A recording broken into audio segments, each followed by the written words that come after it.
Bernard was a bright, playful 10-year-old boy. He loved to play basketball with his friends. But one day, everything changed. Bernard wasn't feeling like himself. He was constantly thirsty, no matter how much he drank. He felt tired all the time, even after a good night's sleep. His mom, Miss Jackson, noticed he was losing weight, even though he ate like a horse. Concerned, she took him to the doctor. The doctor's office was cold and sterile. After what felt like an eternity, the doctor came back with the results. He said something about high blood sugar and a condition called type 2 diabetes. Miss Jackson's heart sank. Bernard didn't understand the science behind it. He just knew his life was about to change. He would have to take medicine every day. It wasn't fair. Why him?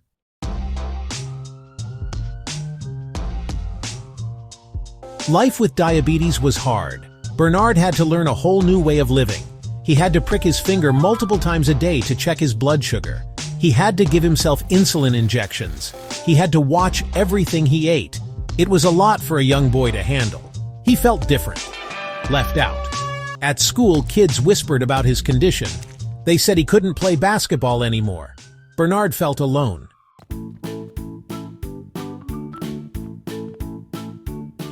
Bernard's grandma, Mama Rose, was a pillar of strength. When she heard about Bernard's diagnosis, she didn't bat an eye. She simply said, "We got this."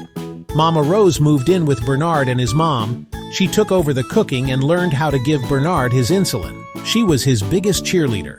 Mama Rose taught Bernard that diabetes didn't define him. Her love and support gave Bernard the strength to keep going.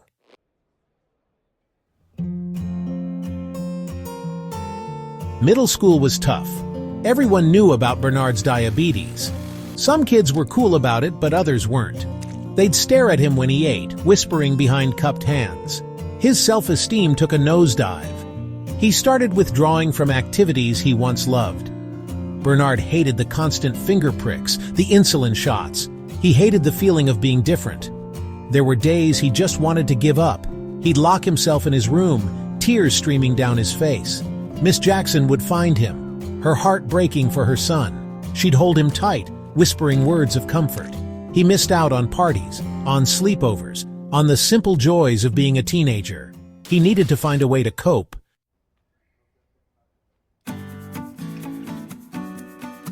Enter Michael, a new student who arrived at Bernard's school mid-year. Michael was quiet, observant, with a kind smile that instantly put Bernard at ease. They met during gym class, both awkwardly standing on the sidelines. Michael, with his disarming charm and genuine curiosity, broke down Bernard's walls. They started hanging out after school. Michael never treated Bernard differently because of his diabetes. He just listened. He understood. For the first time since his diagnosis, Bernard felt seen. Sharing their struggles created a bond between them. They became each other's safe space.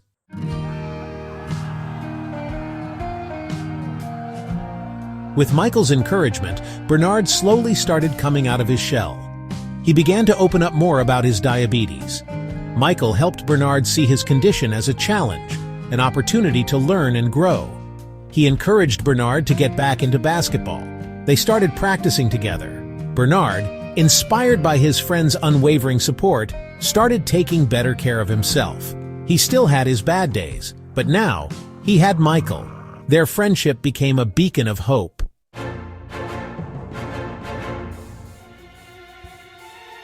High school was a whole new world.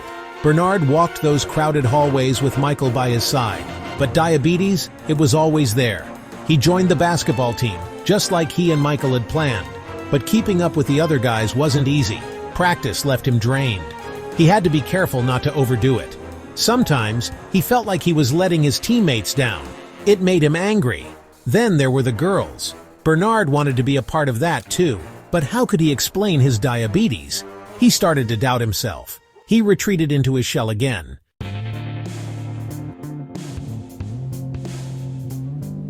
He stormed home, a knot of anxiety twisting in his gut. He found his mother and grandmother in their usual spot, Mama Rose's garden.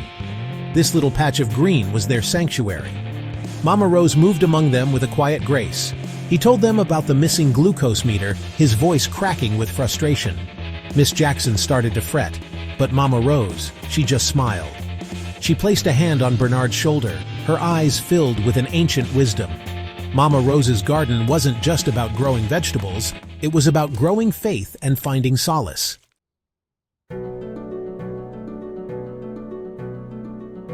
Keisha was everything Bernard wasn't: outgoing, popular, the life of the party.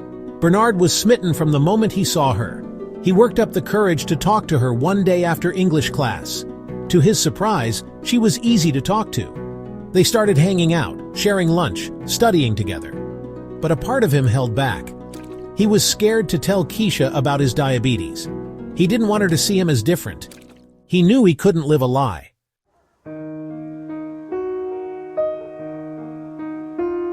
The next day, Bernard found Keisha at their usual spot under the old oak tree. He took a deep breath and poured his heart out. He told her about his diabetes, about the daily struggles. He told her everything. Keisha listened patiently. When he was finished, she reached out and took his hand. Bernard realized that true love wasn't about hiding your flaws, but about embracing them. He'd learned that vulnerability wasn't weakness, but courage.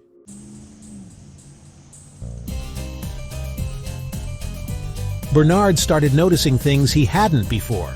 The way Miss Jackson volunteered at the church food pantry every Saturday. How she always had a kind word for everyone. He saw the way Mama Rose tended to their little garden with such love and care.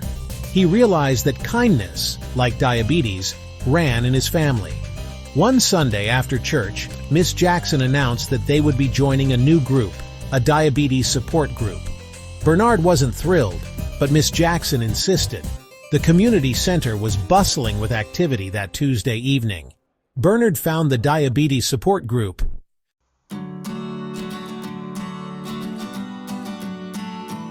The room was filled with faces of all ages. They were laughing, sharing stories, offering each other support and encouragement. It wasn't a room full of patients. It was a room full of warriors. A woman named Sarah introduced herself. She had a son Bernard's age who was also living with type 1 diabetes. The group became a lifeline for Bernard. He learned from others who were navigating the same path. For the first time, Bernard felt a sense of belonging within the diabetes community.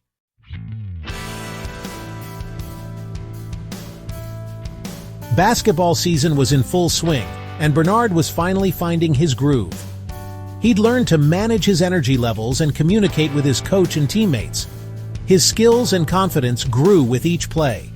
He was no longer the awkward kid with diabetes. He was Bernard, the point guard. One evening, after an intense game, Bernard's blood sugar plummeted. He felt dizzy, his vision blurring. His teammates called for a timeout.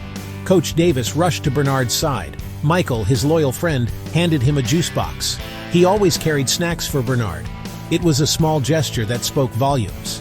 As Bernard sipped the juice, his blood sugar stabilized. His teammates and coach looked at him with newfound respect.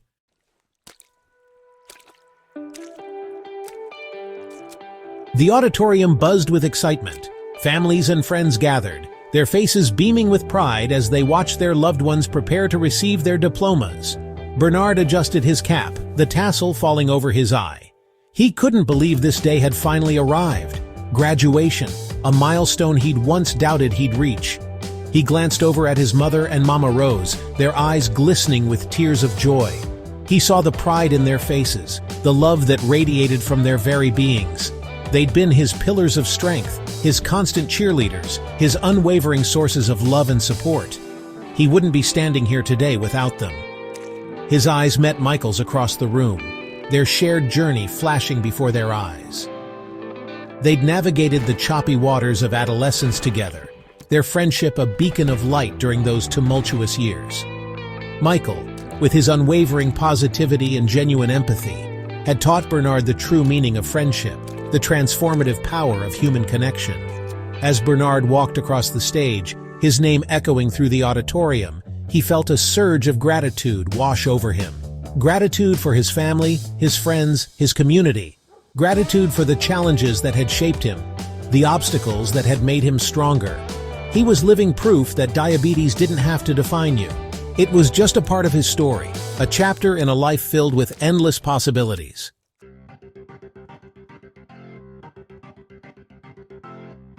The world stretched out before Bernard, full of promise. He was accepted into Howard University, a dream come true. Leaving home felt daunting, but excitement bubbled inside him. He packed his bags, his insulin pump and glucose monitor tucked carefully inside. They were part of his routine now, as familiar as his toothbrush. He'd learned to manage his diabetes, not let it manage him. College was a chance to prove he could do anything he set his mind to. Miss Jackson cried when he hugged her goodbye, her tears a mixture of pride and worry. Bernard stepped onto the bus, ready to embrace the unknown. College life was a whirlwind. Bernard thrived in this new environment. He joined the debate team, his sharp wit making him a formidable opponent. He even found time to shoot hoops, the rhythm of the ball a comforting constant.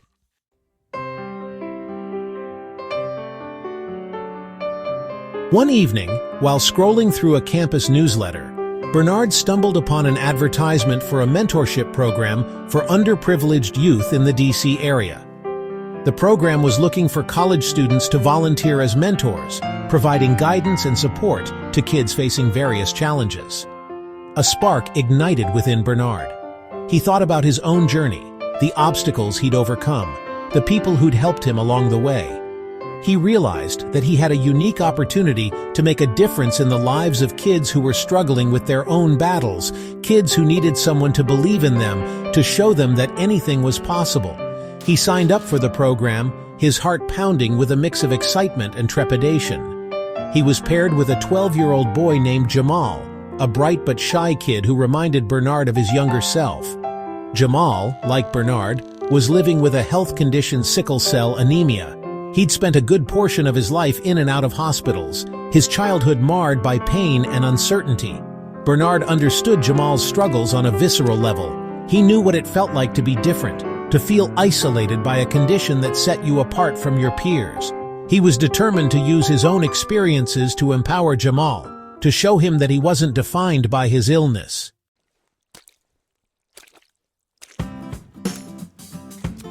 Their weekly meetings at the community center became a source of joy and inspiration for both Bernard and Jamal.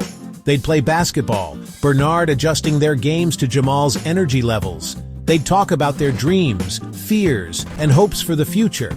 Bernard encouraged Jamal to focus on his education, reminding him that knowledge was power. He helped Jamal with his homework, celebrating his academic achievements. One afternoon, Jamal confided in Bernard that he'd always dreamed of being a doctor. Bernard listened with empathy, his own dream of becoming a doctor resurfacing. He realized his calling was about empowering and advocating for others. He wanted to be a voice for the voiceless, a beacon of hope. He shared his newfound passion with Jamal. He told him that his illness didn't disqualify him from pursuing his dreams. He promised Jamal that he would be there every step of the way. Bernard's journey had come full circle. He'd started as a scared boy and emerged as a confident young man, filled with purpose. He was living proof that adversity could be a catalyst for growth.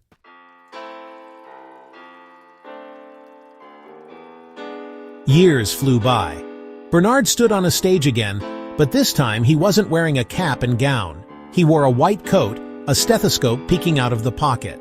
He was Dr. Bernard Jackson, and the room buzzed, not with anticipation of diplomas, but with the hope that comes with a doctor's presence. His journey, from scared kid to confident healer, wasn't a straight line. It was messy, unpredictable, marked by challenges and triumphs. There were moments when diabetes threatened to dim his spirit, to make him question his worth.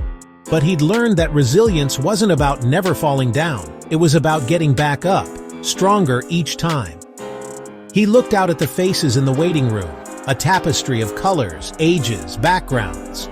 Each face held a story, a struggle, a hope. He saw himself in their eyes, the fear, the uncertainty, but also the resilience, the will to keep going. He vowed to be the kind of doctor who saw beyond the diagnosis, who treated the person, not just the illness. He thought of Miss Jackson, her unwavering love a constant in his life. He thought of Mama Rose, her wisdom whispered through generations, her spirit woven into the fabric of his being. He thought of Michael, their bond a testament to the power of friendship to heal and uplift.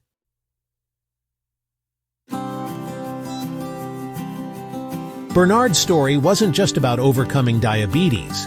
It was about the power of community, the unwavering love of family, the strength found in shared experiences. It was a testament to the resilience of the human spirit, its ability to find light in the darkest of times. He looked at the young boy sitting across from him, his eyes wide with a mix of anxiety and hope. He saw a reflection of himself, a young Bernard, scared but determined. He smiled, a warmth spreading through him, a warmth he longed to share with the world. "Tell me your story," he said, his voice gentle, inviting. He knew that in sharing our stories, in bearing witness to each other's journeys, we find healing, we find connection, we find hope. And hope, as he'd learned time and time again, was the most powerful medicine of all. It was a legacy he carried with him, a legacy woven into the very fabric of his being, a legacy he was determined to share with the world, one patient, one story, one act of kindness at a time. Subscribe and hit that notification bell for more health tips.